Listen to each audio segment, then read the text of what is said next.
வாழ்க வை- வாழ்க வையகம், வாழ்க வையகம், வாழ்க வளமுடன். குரு வாழ்க, குருவே துணை.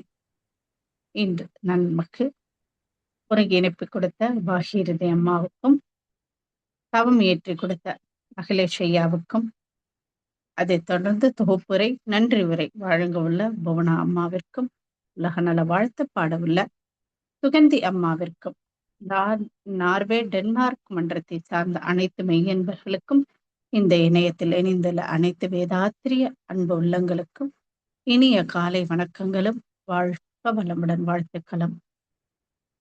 பார் முழுவதும் உணவு நீர் பொதுவாக. இப்ப நமக்கு ஆழமான சாந்தி தவத்தை வழி நடத்திய பேராசிரியர் நக்குலேஷ் ஐயா அவர்களுக்கு மீண்டும் ஒரு முறை நன்றி கூறிக்கொள்கிறேன். நன்றிகள் ஐயா. இப்பொழுது நாம் அனைவரும் இணைந்து தவம் செய்தோம் ஒரே நேரத்தில். ஆனால் வேறு வேறு இடங்களில் ஒரு சிலர் நார்வே, டென்மார்க், பல பேர் சென்னையில, அதுலயும் சென்னையிலையும் பல இடங்களில மற்றும் பல ஊர்களிலிருந்து, ஆனால் எல்லோருடைய மனமும் ஒன்றை நோக்கி தவமாக, எல்லோருடைய கருமையமும் ஒன்றாக இணைக்கப்பட்டு தவம் ஏற்றினோம். அதோடு எப்படி செய்தோம்? ஒரு ஒழுக்கமாக நமது ஆசான் எவ்வாறு வழிகாட்டினாரோ அந்த முறையில் ஒரே ஒழுக்கமாக தானே பழகினோம், செய்து கொண்டும் வருகின்றோம். இதை திருவள்ளுவர் ஒழுக்கம் உயிரினும் ஓம்பப்படும் என்கிறார். ஒரு மனிதனது வாழ்க்கையில் ஒழுக்கம் அவனது உயர்வுக்கு காரணமாக இருக்கின்றது. அதனால்தான் வாழ்வில் ஒழுக்கம் உயிரை விட மேலானதாக பார்க்கப்படுகின்றது. மாறாக நடந்து கொள்ளும் போது வாழ்க்கை சிக்கல். இதை சிறு வயதிலிருந்தே கல்வியாக போதிக்கப்படுகிறது. எப்படி? ஒரு யூனிஃபார்மிட்டியாக, ஒத்திசைவாக, ஒரே மாதிரியாக. காரணம், ஒழுக்கத்தை தராத கல்வியும் விளைச்சலை தராத வயலும் வீணானது என்று கூறுவார்கள். கல்வியின் பயன் அறிவு, அறிவின் பயன் ஒழுக்கம். இவ்வாறு மனிதர்கள் வாழ்வில் ஒழுக்கமாக வாழ மழை தேவை. மழை இல்லாவிட்டால் உணவு இல்லை. உணவு இல்லாவிட்டால் பசியினால் மானம், குலம், கல்வி, வன்மை, அறிவுடைமை, தனம், தானம், தவம், உயர்ச்சி, தாளாண்மை, தேனின் கசி வந்ததை சொல்லியர் மேல் காமுறுதல் பத்தும் பசி வந்திட பறந்து போகும் என்கிறார் ஔவையார். நிலையான் உணவு முறை வேண்டும் என்றால் நீர் இன்றியமையாதது. வள்ளுவர் வான் சிறப்பு என்ற அதிகாரத்தில் நீரின்றி அமையாது உலகனின் யார் யாருக்கும் வானின்றி அமையாது ஒழுக்கு என்கிறார். தண்ணீர் இல்லை என்றால் உலக வாழ்க்கை நடைபெறாது என்பதோடு மக்களிடம் ஒழுக்கம் இல்லாமல் போகும் என்கிறார். அப்ப உண்ணும் உணவுதான் மனதின் நிலையை தீர்மானிக்கின்றது. அப்ப உலக அமைதிக்கு பசியற்ற சமுதாயம் அவசியம் என்கிறார் நமது அருள் தந்தை அவர்கள். எல்லா ஜீவராசிகளுக்கும் அடிப்படையான தேவை உணவு, நீர் என்பது. உணவு எனப்படுவது நிலத்தோடு நீரே என்கிறது புறநானூறு. நல்ல நிலமும் நீரும் ஆதாரமும் மழையை சேர்ந்ததே உணவு என்றும், நிலத்தில் நீர்நிலை பெருகச் செய்து உணவை உருவாக்குவோர் விவசாயிகளை உயிரை காப்பவர் என்று சங்க இலக்கியங்கள் உணவுக்கும் இயற்கைக்கும் இடையேயான பிணைப்பை வலியுறுத்துகிறது. இதை உண்டி கொடுத்தோர் உயிர் கொடுத்தோரே என்பர். அப்ப உயிரோடு இருக்கக்கூடிய அனைத்திற்கும் பசி என்ற உணர்வு ஏற்படும். உணவு வேண்டும். அப்ப நமக்கு பசி ஏன் ஏற்படுகிறது? நம்ம எல்லாருக்கும் தெரியும். ஒரு சின்ன ஞாபகப்படுத்தல் தான். உடல் இயக்கத்தினால் தேவையற்ற அணுக்கள் செல்களில் இருந்து வெளியேறி உடலை விட்டு உதிர்ந்து கொண்டே இருக்கின்றது. அதனால் உண்டாகும் காலியான இடத்தை நிரப்புவதற்கு ஓர் இழுவை சக்தி உற்பத்தியாகின்றன. பசி என்பது ஒரு குறிப்பிட்ட காலத்தில் நிறைவு செய்ய வேண்டிய ஒன்று. உணவுதான் காலியான இடத்தை நிரப்பி எப்பொழுதும் மனிதனை வளர்ச்சியில் வைத்துக் கொண்டே உள்ளது என்கிறார் நமது ஆசான். நாம உணவு உட்கொள்ளவில்லை என்றால் என்ன ஆகும்? இரைப்பையில் ஹைட்ரோகுளோரிக் ஆசிட் உற்பத்தியாகி உடலை பிடித்து அரிக்கிறது இல்லையா? இதனால குடல் புண் உண்டாகிறது. மேலும் பலவீனம், சோர்வு ஏற்படுகின்றது. இதை கவனிக்காமல் விட்டால் நோய். அதே சமயம் அதிகமான உணவு உட்கொள்ளுவதும் நோயாக மாறுகின்றது. உதாரணத்துக்கு திருமணத்துக்கெல்லாம் போறோம். இந்த மாதிரி நிகழ்வுகள்லாம் எத்தனை விதமான உணவுகள் வைக்கிறாங்க இல்லையா? உணவு திருவிழான்னே சொல்லலாம். ஆனால் போதும் என்று சொல்லக்கூடியது எதுங்க? வயிறு மட்டும்தான். நமது பொருளாதாரத்தை காண்பிக்கச் செய்யும் செயலுக்கு கவியில் என்ன சொல்கிறார் ஆசான்? உண்பதற்கு விருப்பம் உண்டு, தேவை உண்டு, உணவு கிட்டாமல் தவிப்போர் நிலை என்ன? எண்ணிருந்த பொருள்கள் கடைகளில் இருக்க ஏங்குகிறார் பார்த்து மக்கள். பணம் கிட்டாமல் மண்ணாசை மீது சிலர் யுத்தம் மூட்ட, மனம் பொருந்தா நிலையில் ஆயுதங்கள் ஏந்தி, கண்கள் கண்கள் கூச கருத்துருக பலத்தை யுத்த களத்தில் காட்டுவது இவைகள் சுதந்திரம் ஆகுமா என்கிறார் நமது ஆசான். மனிதராக பிறந்த அனைவருக்குமே இந்த உலகத்துல வாழ்வதற்கு உரிமை உண்டு. உயிர் வாழ்வதற்கு தேவையான உணவு, நீர், இருப்பிடம் சரியாக முறையாக காலத்தோடு கிடைத்திட வேண்டும். அதற்கான விருப்பமும் பசி துன்பத்திலிருந்து விடுபட வேண்டும் என்ற தேவை உணர்வும் இருந்து உணவு கிடைக்காமல் இருப்போரின் துன்ப அலைகள் பிரபஞ்ச காந்த களத்தில் பதிந்து சமுதாய வினையாக இயற்கை சீற்றங்களாகவும் தற்செயல் விபத்துகளாகவும் பிரதிபலிக்கின்றது. உதாரணத்துக்கு சொமாலியாவில எத்தனை குழந்தைகள் கியூல நம்ம இதுலதான் பாக்குறோம். ஆனா கியூல அவங்க உணவு தட்டை எடுத்துட்டு வரும்போது கற்பனை செய்து கூட பார்க்க முடியல இல்லையா? இது போல யுத்தத்தினால் கடைகளில எண்ணற்ற பொருள்கள் இருந்தாலும் அவற்றை வாங்குவதற்கு பணம் இல்லாமல் துன்புறுகின்றனர். இயற்கை சீற்றங்களால் ஏற்படும் விளைவுகளுக்கு மற்ற நாடுகள்லாம் உதவி செய்யுங்க. ஆனால் யுத்தம் நடைபெறுகின்ற நாடுகளுக்கு உதவி கேள்விக்குறிதானே. குழந்தைகளுக்கு, பெண்களுக்கு தேவையான அத்தியாவசிய பொருள்கள் இல்லையா உதவிக்காக வரும் அப்படின்னு எத்தனை செய்திகளை நம்ம பார்க்கிறோம். காரணம், நாடு பிடிக்க வேண்டும் என்கின்ற மண் ஆசையால் சிலர் யுத்தத்தை ஏற்படுத்துகிறார்கள். அந்த யுத்தத்தில் கலந்து கொள்ளும் வீரர்கள் யாருடன் சண்டையிடுகிறார்கள்? தனது இரத்த சொந்தங்களோட மனம் விரும்பியா ஈடுபடுகின்றனர். மனதிற்கு பிடிக்காமலே ஆயுதங்களை ஏந்தி கண் கூசும்படியாக நம்ம பாக்குறோம்ல, எவ்வளவு அப்படி அங்க வெடிக்கிறத பார்த்தா இங்க நமக்கு அப்படி கண்ணெல்லாம் கூசுது. உள்ள முருகும்படியான தனது பலத்தை யுத்த களத்தில் காட்டுகின்றார்கள். பசியால் மக்கள் துடிப்பதும் மனதிற்கு பொருந்தாமல் யுத்தம் செய்து உயிரையும் உறுப்பையும் இழப்பது என்பது சுதந்திரமாகுமா? கண்ணதாசன் ஐயா பாடல் வரிகள். பசி வர இங்கே மாத்திரைகள், பட்டினியால் அங்கு யாத்திரைகள். இருவேறு உலகம் இது என்றால் இறைவன் என்பவன் எதற்காக என்கிறார். ஒவ்வொரு மனிதனும் சமுதாயத்தில சொத்து. அறியாமையால நாம தனி மனிதன் என்று நினைக்கிறோம். ஆனால் உடலால், உயிரால், அறிவால் ஒவ்வொருவரும் மற்றவருடன் பின்னிக் கொண்டுதான் இருக்கின்றோம். அப்ப பசியின் கொடுமையினால் ஒருவர் துன்பப்படும் போது அது அனைவரையும் தாக்கும் தானே. இந்த உலகம் இதில் பிறந்த அனைவருக்கும் சொந்தம் என்பது இறைநீதி. இயற்கைக்கு ஒத்த பிணக்கில்லாத அறமும் அதுவே ஆகும். சாதாரணமாக 3 தேவைதான் இல்லையா? உலக அமைதி மற்றும் தனி மனித அமைதி என்பதற்கு உணவு, உடை, இருப்பிடம். இவற்றோட நம்ம மகான் என்ன சொல்றாரு? கல்வி, பொருளாதார நீதி, பாதுகாப்பு, சுதந்திரம் இவையும் அடைய வேண்டும் என்கிறார் இல்லையா? நம்ம மகரிஷி இதெல்லாம் தேவை என்கிறார் என்றார். நேற்று முதல் நாள் ஏப்ரல் 22 பாத்தீங்கன்னா உலக பூமி தினம். இதே நாள் தான் போன வருடம் பெஹல்காம் அட்டாக்.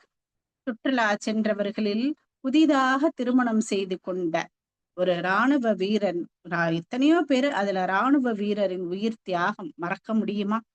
இயற்கையை ரசிக்க எல்லோருக்கும் உரிமை உண்டுதானே. இந்த மாதம் ஏப்ரல் மாதம் 7 வந்த செய்தி பாத்தீங்கன்னா, உலக ஒழுங்கு சீர்குலைய தொடங்கினால் சிங்கப்பூரில் தற்காப்பு மீது அதிக கவனம் செலுத்த வேண்டும் என்று அங்குள்ள பிரதமர் கூறுகின்றார். இப்ப இந்தியாவின் தேசிய கீதமான ஜனகணமன பாடலை இயற்றிய ரவீந்திரநாத் தாகூர் தன்னுடைய ஓய்வு நேரங்களில் ஒரு படகு வீட்டிற்கு சென்று தங்கி புத்தகங்கள் எல்லாம் படிச்சாராம். படிக்கும்போது அந்த எடுத்திருக்கும் போதே படகு வீட்ல இரவு நேரத்துல இருந்தபோது குரேஷ் என்ற அறிஞர் எழுதிய அழகியலின் தத்துவம் என்ற நூலை படித்துக் கொண்டிருந்தார். ஏரியில படகு வீட்ல குளிர்ந்த காற்றும் அடர்ந்த மரங்களும் ரம்யமான சூழலை ஏற்படுத்தின. அவர் படித்துக் கொண்டு இருந்தபோதே அழகியலின் தத்துவம் இந்த நிலையில் அழகு உள்ளே இருக்கிறதா, வெளியில் காணப்படுகிறதா என்று பல்வேறு சிந்தனைகளோடு தாகூர் படித்துக் கொண்டிருந்தாராம். விளக்கை அணைத்து ரசித்தபடியே இருந்தவர் திடீரென்று, இங்கே நேரடியாக அழகு கொட்டி கிடக்கிறது. என்னை சுற்றிலும் அழகானது முழுவதுமாக பரந்து கிடக்கிறது. ஆனால் இப்புத்தகத்தில் தேடிக்கொண்டு இருந்தேனே என்று, விளக்கு என்பது அகங்காரம் என்றும் நிலவு ஒளி என்பது பேரறிவு, நமது அகங்காரத்தில் பேரறிவினை பெறவிடாமல் விட்டோமே. எனவே அகங்காரத்தை விட்டுவிட்டு அழகை சிந்தித்தால் பாதை வெளியாகும் என்கிறார். இந்த உலகம் உருண்டையில் 72% நீர்தான், 28% தான் நிலம். இதை உணர்கிறோமா? நீர் எல்லாவற்றுக்கும் தேவை. நீர் எப்படி வருகின்றது? கடல் நீர் ஆவியாகி மேகமாக இருக்கும்போது எல்லோருக்கும் பொது. ஏனெனில் வான்காந்தத்துல போய் யாருமே பிரித்து கொள்ள முடியாது. ஆனால் அதே மேகம் மழையாக பெய்யும் போது எல்லை கட்டுகிறோம். என்னென்று இது என்னுடையது, என்னுடைய நீர் இது உன்னுடையது என்று. பொருள் ஒன்றுதான், ஆனால் இருக்கும் இடத்துக்கு தகுந்த மாதிரி மாற்றுவது யார்?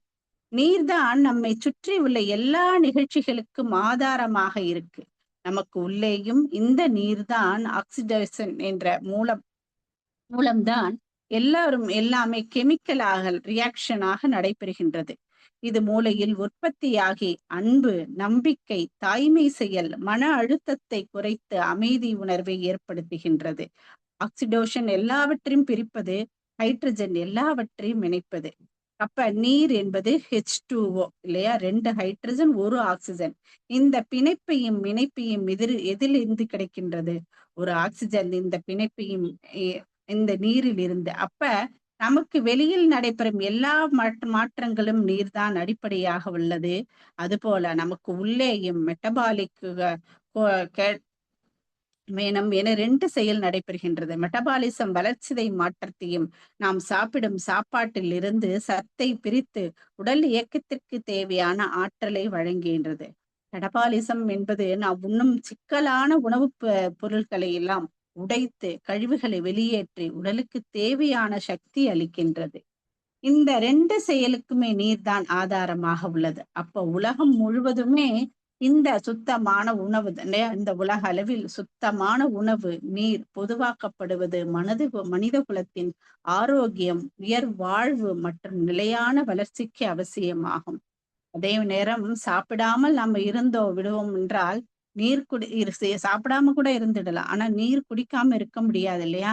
அப்ப அசுத்தமான நீர் மற்றும் சத்து குறைந்த நீர் நோய் பரவுவதற்கான அடிப்படையாகும்.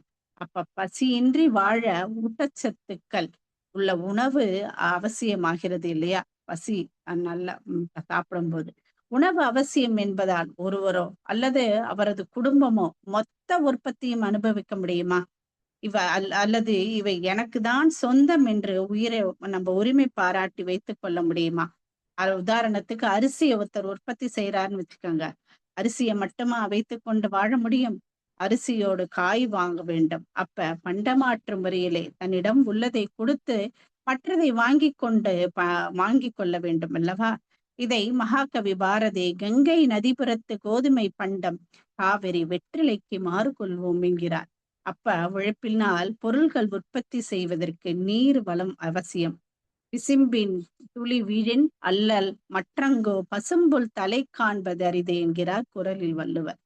நீர் இல்லை என்றால் உழவர்கள் உழவு தொழிலை செய்ய மாட்டார்கள். கடலின் வளம் தன்மையும் குன்றிவிடும். தானம் கூட நடைபெறாது என்கிறார். அதனால் தானே கடை விரித்தேன் கொள்வார் இல்லை என்று கூறிய வள்ளல் பெருமான் பசி போக்க ஏற்றிய அடுப்பு இன்றும் எரிந்து கொண்டே உள்ளது. தனி ஒரு மனிதனுக்கு உணவு இல்லை எனில் ஜகத்தினை அழித்திடுவோம் என்கிறார் மகாகவி. ஆரம்ப காலத்துல ஆதி மனிதன் எங்கு நீர்வளம் இருந்ததோ அங்கு எல்லாம் தங்கி வாழ்க்கையை தொடங்கினான். பிற்காலத்தில் ஆட்சியாளர்கள் சட்டங்கள் செயல்படும் முறைக்கு ஏற்ப நாடுகளுக்கும் எல்லைகளும் தோன்றின. அக்காலத்தில் மக்கள் தொகை குறைவு. அதனால பஞ்சம் இல்ல. இன்றைய மக்கள் தொகைக்கு ஏற்ப நிலத்தின் அளவை விரிவடை செய்ய முடியுமா? விரியவும் முடியாது. மொத்த உலகத்துல 28% தான் நிலப்பரப்பு. மீதி நீர்ப்பரப்பு தான். இந்த இந்த வருடம் போல மழை குறைவு. பக்கத்து ஸ்டேட்ல போய் நம்ம கேட்க முடியுமா? அங்கேயும் தண்ணி இல்ல. இவற்றுக்கு தீர்வுதான் நமது மகரிஷி ஊற்று நீர் மறந்திடுவோம், மலைகள் தம்மை உட்குடைந்து மேற்புறத்து மழை சேர்த்து ஆற்று நீர் பெருக்கிடுவோம், அதை சேமித்து ஆண்டு முழுவதும் நமது தேவை தீர்ப்போம், சேற்று பயிரினங்களை நாம் இயன்ற மற்றும் செழித்திடச் செய்வோம், எந்த நாடானாலும் வெற்று தேசங்கள் என்ற பெயரை போக்கி விவேகத்தில் ஒரே ஆட்சி உலகில் காண்போம் என்கிறார் நீர் பாய்ச்சல் என்ற கவியில. முன்பு எல்லாம் வீட்டிற்கு வீடு கிணறு இருக்கும். இப்பொழுது சில இடங்கள்ல தான் இருக்கின்றது. மழை நீரை சேமிக்க இயலாத பொழுது மழை நீர் மலைகள் மேல்புறத்தில் பனியாக உறைந்து வெயிற் காலத்தில் உருகி நில அமைப்பிற்கு ஏற்ப ஓடி அருகில் உள்ள கடலில் தானே கலக்கிறது.